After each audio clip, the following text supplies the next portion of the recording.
La chose là. Ototombe. Ya moyo. Monga moya moyo. Ya moyo.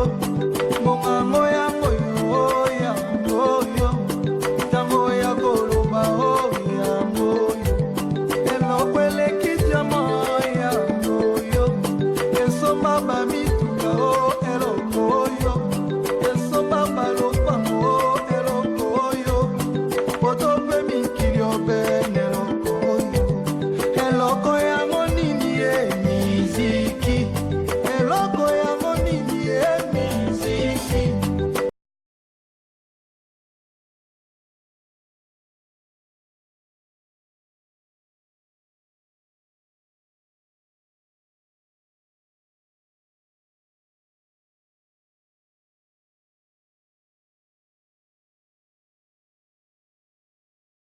Mbote na balandi Vision Internationale Congo en TV, tous ensemble na Congo dialogue avec Josué Bolo Wakande to Ibsebino, tous en Afrique du Sud pour na couper Sabino ba news et puis ba analyse au tous sala par rapport ya makambo ezo le kanamboka.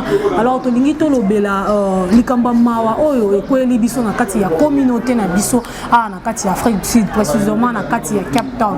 Les na famille oyo et puis si biso passe cette année okoki kondima maman papa et puis bana misatu bakufi na ndako kaka boye moto epeli na ndako toyebite. Alors c'est pour cela tozwi Josué Bolowa pour me un peu ko expliquer biso makambo ngo lekaki comment et puis eso s'est passé comment comment bolanda bozala toujours branché bokite ba photo na binote bokozwa ba information nyonso o bozana ngo besoin soki pe mituna ezali ba numéro na biso ezawana bo benga pona ko poser ba question puis pona ko souhaiter mes condoléances na kati ya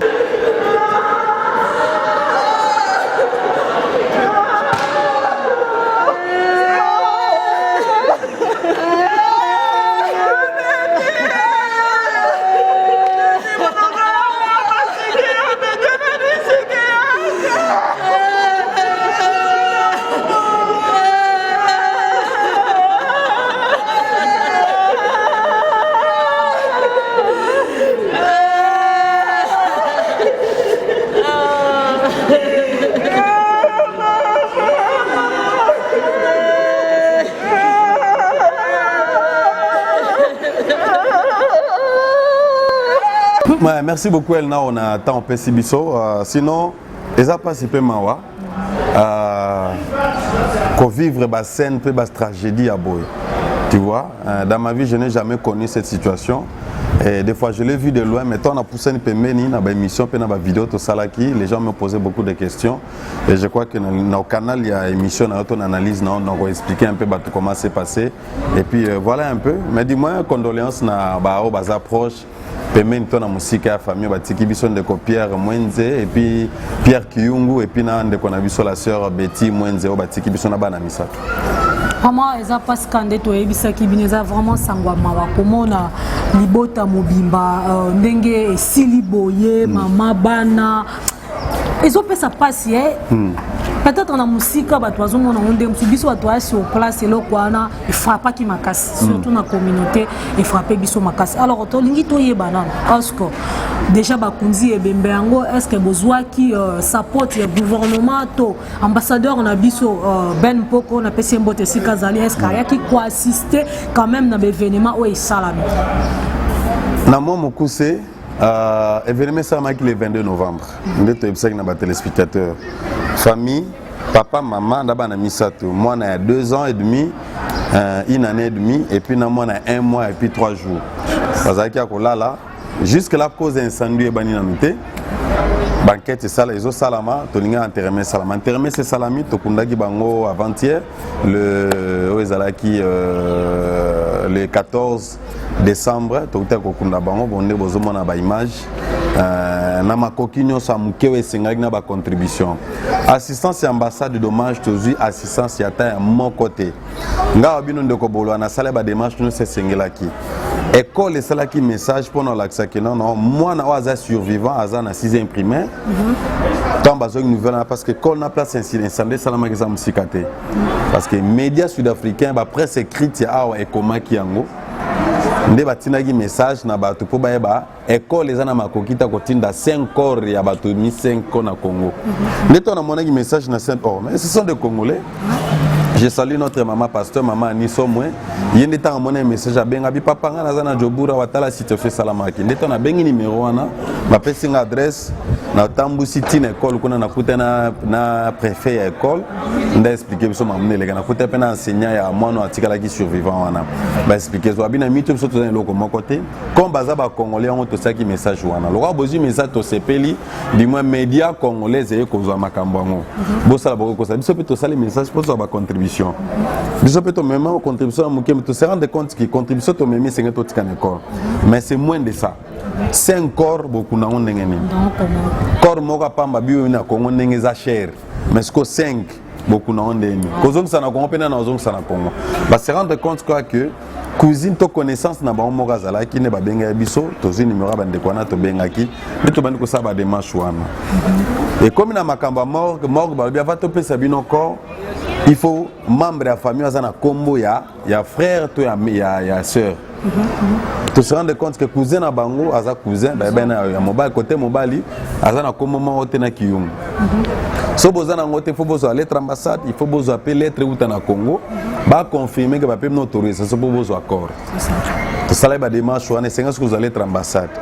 Objectif de contacter avec l'ambassade des apports aux lettres et puis tu sais bon denza boy 5 corps retourna bon côté famille ezate ou aza proche azana bon mo bwana medical et to funeral ka bazate est-ce qu'il y a pas moyen d'une manière bo sunga biso ti lelo ndeko Naomi toza réponse mon côté la collaboration ndeko docteur Eli na niveau d'ICCC communauté congolaise ba pesi biso numéro ya bandeko aso fachi coordination aso fachi association de soutien il y a présent na biso fachi to me un peu contacter bon so ba ko sunga biso na contacter camarade to comrade le monsieur Vincent Chitamba na nzela na ye apesa nga numéro coordinateur général to fédéral ya aso fachi na mboka na Afrique mobimba na benga kepe na pesa ki na ba photo news tout yé pas tout ni biso bon ambassade na biso to bia to tseka ki dossier ba lettre na ba voice to tina ki jusqu'à l'ambassade de répondre biso to yébiter qu'est-ce qui se passe ambassadeur a répondre biso na onte soka sa zoki message to te to yébiter to contacter ki moko ya staff ya ambassade to bitala c'est to ça na biso non il faut ça la email to sala ki email ti lelo yo to juste mon côté to yébiter pour se dire ni sala maka pour ceux qui congolais du problème pour ambassade dans ce sunga biso. Comment je suis boloa ils ont ça la passe hein. Tant que so benga maba congolais qui sont ambassadeurs on a biso sur place chaque événement ambassadeur à ce point à côté. Chaque événement se passe na mboka libanda ambassadeur a benga kate. To yebito le pourquoi. Ils ont ça la vraiment passe papa mpoko. Yo zawana pona biso mais jamais bunda bitumba pona biso. Parce que yebisa biso quoi sert au continuer pour la ambassadeur ya Congo parce que ozo aider bisote. Parce que quand c'est vraiment grave, nani akobimisa mbongo, to nani akobimisa akoluka aider famille oyo ndenge ekufi bande ko bakufi boy. En plus batiki mwana ya muke nani akozwa charge ne. To parler un peu to ko lobela ngo pe na mingi parce que c'est pas la première fois ambassadeur na biso ça ba comportement boy. Comment nzamba pambolo esi koza si c'est vrai, oza congolais oza pona biso nzamba pambolo mais soko zo sa makambo pona ko triquer peuple congolais, eza vraiment passé. Comment je sais bolo mais quand on ko expliquer biso par rapport ya mwana oyo atikali alors décision nini communauté zuito bande komususu o bayokaki sangwa mawe frapper biso balobi ni pona mwana wana akotika la kokola awa to bwa kozongisa na mboka soki eza comment. Je vous dis na rebalancer mino image ya mwana ngoto zalaki na memorial service tant to salaki mensi ya avato kende cimetière sozo tala mwana il a que 14 ans azana 6e primaire sozo tala lunga mwana o santiki ndie mwana pona ye c'est comme si ba ye na pour accompagner batala batumo bakufi. Jusqu'à il est tellement traumatisé de sens qu'il n'arrive pas à croire que Batona Bakoufi sont tes parents. C'est ta maman. Généralement, il faut la parenthèse. Les petits qui sont fleuris à 14 ans, moi, je suis à Mobali. Bandeko balinga baye baza mwana mobali. Oya kufi mama naye papa o aboti aza bon moy. Tozaki ne pe na service ya memorial service, tokene pe na cimetière. Donc papa botaki pour des raisons d'inontre bakabwana ki na mama. Mama akesa la vie na abali papa o akufi sikoyo. mais moi na sepelaki na maman bavanda esika moko yango remarqué car ezali le fils est né à moi si ya maman aza na 14 ans moi no aboti siko aza na 2 ans bakufi na mwana inane na mwana 1 mois vous comprenez donc le papa de l'enfant est là papa paza na moi si na epe tozalaki na matanga wana abala na epe à part na basala vie na bon il y a une des raisons bakabana to ebite to na besoin peut to bangote donc moi na jusque là papa na yaki se pointaki nda landela ba soin tina hôpital ndenge mwana bimaki azova na ce pas petite sœur ya papa na papa moboko papa moboti na donc anti na baza na retreat kuna alinga zala kuna parce que bana baza parce que le papa ke na musala chaque temps azonga na pourquoi et puis moi si na ya sika o baza na e pas bimara na e alors pose à la isolé te ndaze pas tante na e pas leki na e bisika ni mwana zoko évoluer pourquoi pe toi na congé bana congé ba bien fa na nanu wana po batala comment so classe zongi o les zonga sur l'école wana bisika incidence salamaki papa lobi a ko récupérer ye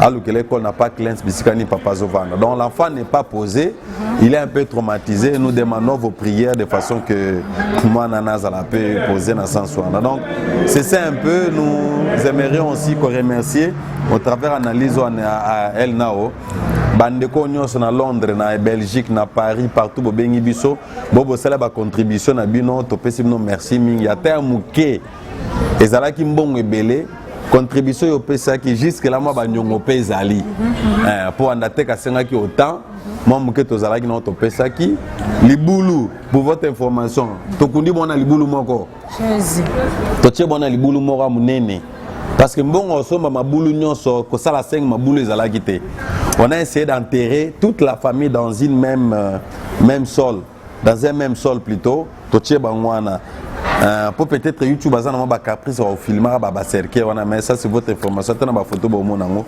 totie bona libulu moko po moi to somba libulu papa ezate libulu mama ezate nini ezate totie bona libulu moko to kundi ba on a ba moyen oyo papa Dola qui est son frère qui est le grand frère, il y a famille élargie et puis son cousin de Pascal et puis na ndeko Ingrid au bazalaki toujours au four au moulin basalaki ne faut de façon que ba accommoder ba on a mettre les kuna ndeto kundaki bango et ça situation moko passe ningo bil kamba ambassade nous ne savons pas jusque là na oibate qu'est-ce qui fait que l'ambassade n'a pas réagi je ne taquine pas la personne de M. Mpoko complète n'angeza plus l'organisation tout l'organisme de l'ambassade.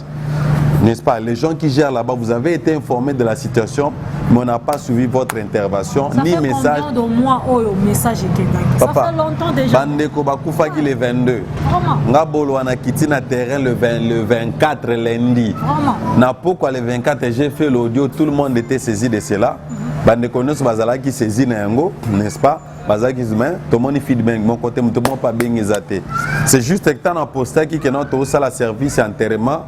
Namoni comrade de pasteur Vincent Chitamba nda benga pour manifester ba mécontentement na lobi boloa na memaki dossier ba famille déjà na table même atana ofso fachi. Jusque là je suis sûr que le président Fachi a au courant nango. Mais compte tenu ba réunion na ba discours on a ba parler du peuple na ba cité ba oui on a l'aime suna nous à porter attention à honte. Mais tozo senga na président s'il vous plaît et puis na ambassade na biso s'il vous plaît tous à la insensibilité. C'est ça. Je vous confirme, ce sont des Congolais Borlanda biographie na balancer bino. Pierre Kiyungu, aza Congolais, abotami na Bujuki na Bukavu. Qui Betty, abotami na Lubumbashi. Moi na 83, Pierre moi na 76. Ce sont des Congolais ba colline na ba niveau ba est wana kuna. C'est pas dit que toute personne qui parle swahili c'est un Rwandais ou Burundais ou Ougandais. Ce sont nos frères compatriotes. Même si la personne est née na Burundi, mais il est grandi na Congo, une nationalité congolaise. Ali a Boaximu n'attaque Congolais Bangunda Ezali. On n'a pas. D'ailleurs. Biographie concerning my friend Betty. Je vais le lire en anglais. I'll read it in English. Betty Mwenze. Betty Mwenze.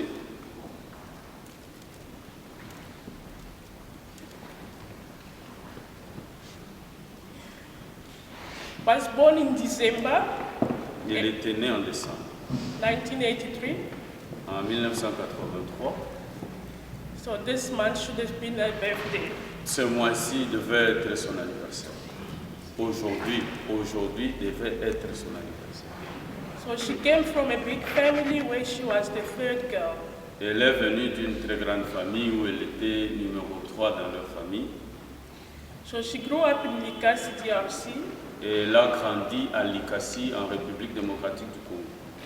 So she studied primary and secondary school at Ustawi, Elle était à l'école primaire et secondaire à Oustaoui, toujours à Likasi, where she obtained a matric certificate in biological chemistry. là où elle a obtenu son diplôme en biologie chimique. Where we finished all together. Nous avions terminé ensemble. Ça Koufi. Je crois que tout na soit congolais parce que sud-africain ba bois qui si ba corps wana passe ba biki ba congolais. C'est ça. Bino mobo kunda ba. So bazali ba sud-africain to ngato komati to sali so 3 semaines. Corps ba nego kopola. Vraiment. So tene ba image moi to font la ba cercle ça parce que corps c'est ba tellement basique qui trop puis ba umeli na morgue. To sala ki body viewing te. Les gens n'ont pas regardé le corps, même au cimetière, les gens ont réclamé. Mais pourquoi on n'a pas... Au combat, on peut vous faire voir le corps pendant que le corps est... Moi, Eloko, merci d'abord, Bolo. Nandenge ou éclairci, Moutounion sera comprendre le message. Eloko peut aussi senga dans notre président, Fatih Béton. Oeza Bananayo, Oeza Makila ya Kongonde, Batiki Bisobo. Alors, malgré Bakoufi, Banyongo Tikali, Atiki Mwana Mouké à 14 ans, Mwana Mouké à 14 ans, et alors tous on a besoin de soutien à Bino. Alors on a besoin de PCT Mingi na Mama Bijungefa, Mama wa sali fondation Bijungefa, en Suisse, Mama Bijungefa, yo zota la problème à Bana, tala problème ya Libota, oyo, tala problème ya Mwana oyo, Osungae, na bosanite le métier noir aussi, yo posa na mutema munene, pour mécano ko résoudre problème, on fisc appelle na Bino et que ça la Mwana wana bien mal. Pour le moment, moi, je suis là, je me contact les alliés pour passer parce que a vraiment traumatisé jusqu'à présent, pour comprendre et l'eau qu'on y est passé. À où qui est pas à qui l'hôpital, qui va checker, la ce qui est quand même ça va, Dieu merci, il y a ça bien, mais quand même tous on a besoin d'un soutien à Bisso. Ambassade na Bisso. Bozawana pour na Bisso, bozawana pour na Congolais. Ce qui notre ambassadeur Aza peut-être busy na makambone ou bien Aza na makambazo sala bino vraiment bureau na ebozawana nyo surtout te ko le kaka pa ambassadeur boko sala ne fils que l'autre akutango wana bino bosema amso pona ko sauver image à Congo. Alors les gens va comme ko tuna biso na mboka mpa est-ce que c'est vrai vous en ambassade à na mboka est-ce que ambassadeur na bino Aza ambassadeur c'est combien d'années na poste wana mais jamais sunga congolais jamais loba malamu à Congo vraiment to ebi na biso te to ko loba mingi to beti biso Maman Zamba Limbisa biso soki to kaniseli o mabe mais au tout mitema na biso c'est pas la première fois xénophobie bandit réaction na to monate surtout biso na kata diaspora les ça la vraiment passé d'abord on a fait merci na Dr Eli vraiment aux aura toujours pour na bato vraiment merci na bino bolo to comme jusqu'à la fin parce que vraiment eso ça la passe juste un mot puis message ni ko lancer na bandeko union so bazola na biso dans tout ce que nous vont nous suivre nous voulons juste vous dire que c'était vrai, nos frères sont des Congolais, c'était vrai, ils sont morts, la famille de 5 personnes. Et nous étions fourrés au moulin pour vous amener tout ce qui était comme information, tout ce qui était comme hérité. Là, nous avons voulu manifester un peu mécontentement et puis reconnaissance aussi à toutes personnes qui ont voulu peut-être nous assister pendant ces temps difficiles, mais n'ont pas pu le faire. Merci à vous. Et ceux qui peut-être merci à vous, à notre cher son excellence monsieur l'ambassadeur Ben Poko. On fait pas cette émission juste pour vous, nous faisons nos complaintes ou nos regrets dans l'entité ambassade. Je sais qu'il y a tant de dossiers, mais ce que nous vous demanderons, un Sud-Africain même s'il est en Afghanistan, un Sud-Africain même s'il connaît un problème dans Nigeria, c'est tous les gouvernements. D'abord, c'est l'ambassade du ministère des Relations publiques au Bako Takango. Parce qu'ils valorisent les compatriotes. Mais nous, 5 personnes, dans un pays étranger, c'est comme si rien ne s'est passé. Et on comprend pourquoi les gens meurent dans Bénikouna, rien ne se passe. Donc, violé parce que la valeur de l'être humain n'est pas considérée. Nous vous supplions. C'était une honte de notre part en tant que médias quand nous sommes là à Joslo, à Cape Town ici. Les Sud-Africains nous regardent et la gaz. What are you gonna do now? What is the embassy and the government saying? Qu'est-ce que le gouvernement vous dit? Quel est votre président? Donc pour eux, ils voient que c'est le gouvernement qui va intéresser cette personne. Mais dommage, c'est plus les 100 reines, les 10 reines des gens qui ont contribué pour que ces corps-là, c'est vraiment regrettable et nous regrettons. Et ça, Libiso Soni, en tant que compatriotes, en tant que Congolais, que tous soutiennent mon côté, vous avez tant de dossiers, mais il y a des dossiers qui sont sensibles. Baka Morom Tarlak, Alala Kite Alamou qui a préparé quitter incendie, Mtakouvi peuvent histoire na bango sili, mon appel les sapote. Donc cela témoigne que les lots ceux qui peuvent poser problème de Zapassi. Il faut maintenant chercher à bosser du pour avoir des funérailles cover, des live cover, des façons que oui, parce que sur Zéli peut-être les swingi les gens seront toujours occupés. À Sofachi, papa Vincent Chitamba, merci de ce que vous avez quand même considéré cela. Et nous demanderons ces vidéos soient amenées chez le président. Si vous allez suivre, je vais vous envoyer les links. Amenez cela, voyez comment nous souffrons, la diaspora est négligée. C'est ça. Quelles que soient les conditions, les gens ont quitté le pays. Mais s'il y a un problème des Congolais, s'il vous plaît, nous vous demandons. Les Français font, les Belges font ça, les Américains font ça. Les Sud-Africains font ça. Un Sud-Africain a ce problème dans un pays étranger. Dans l'année, ils sont mobilisés, ils ont des hélicoptères, ils ont des armées mobiles. S'il y a un survivant. Mais nous, accident Salamaki, bon, on s'est dit, est-ce que ce sont des Congolais? Ce sont des Congolais. Si vous n'allez pas me voir, pendant ces 2 semaines, 3 semaines, dans cette information. Comme ce sont des Congolais, en tant qu'êtres humains, nous compatissons à cette famille-là. Vraiment, nous disons merci à toutes personnes qui ont eu la volonté, mais n'ont pas eu les moyens. À ceux qui ont contribué aussi, j'ai dit merci à Papa Pascal, qui était au four au moulin. Maman Ingrid, merci à vous avec le pasteur. Papa Dola, qui est vraiment le numéro comme les représentants de la famille. Et à tous nos amis Kivusiens, Kassaye, Katangé, Boukivien, Binonyonso, que les Seigneur vous bénisse.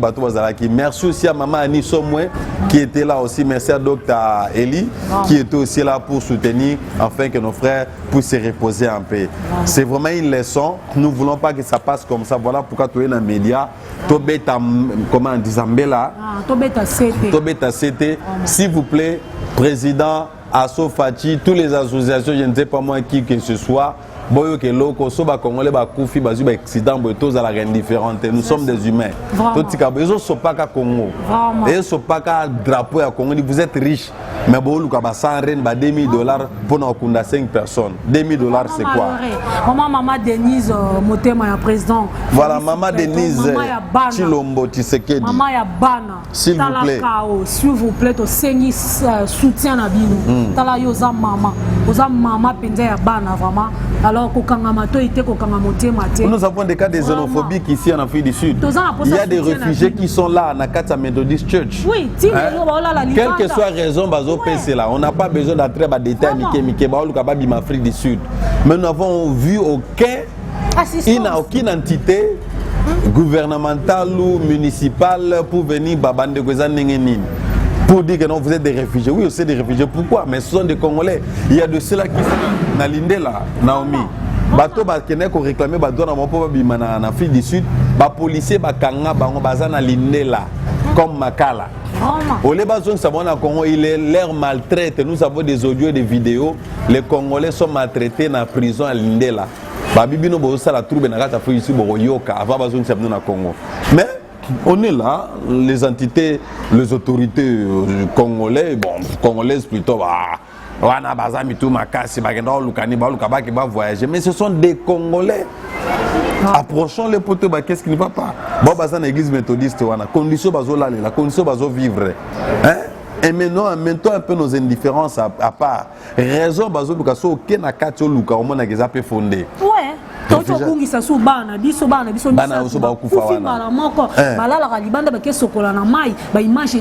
peux nous dire que non, tu ne connais pas.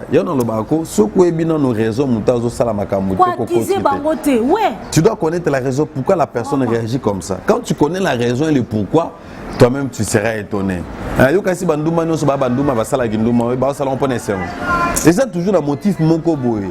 Azalaki blessé, ba violent qui na âge amuké, to ba violent qui pas mutomo epc kana comme ça là comme tekanzoto. Il y a toujours des raisons que les gens agissent d'une manière ou d'une autre. Donc nous vous supplions, nous vous demandons s'il vous plaît, ba autorité mboka na biso, papa Vincent memela biso vidéo o ebisi que pas ba autorité tant ba traiter maramba cas sociaux, to ba cas social na kati RDC puis na diaspora. C'est très important. Vous nous dites vous êtes que non 2023 diaspora qu'on vote. Et au voter n'engeni so to mona boy. Cas social ba cas charité to za abandonné. Vraiment to voter comment? Donc voilà, grand merci à nos téléspectateurs Congo Dialogue. Merci à El Nao, merci à Mme Francine Gembe. Et l'opportunité, merci à vous tous qui vous soutenez et vous s'abonnez toujours massivement. Vraiment, merci beaucoup, nous sommes presque à la fin. Babi vous s'abonner massivement à la Vision Internationale Congo en TV. Place wapi bokozoba image et puis na Congo Dialogue bokozoba image na biso bokozwa ba analyse auto sala ke puis information nyonso oyo bozana ngo besoin de copier ça bien. Vraiment merci na bino nyonso. Vous allez toujours pencher. Ciao. Bye.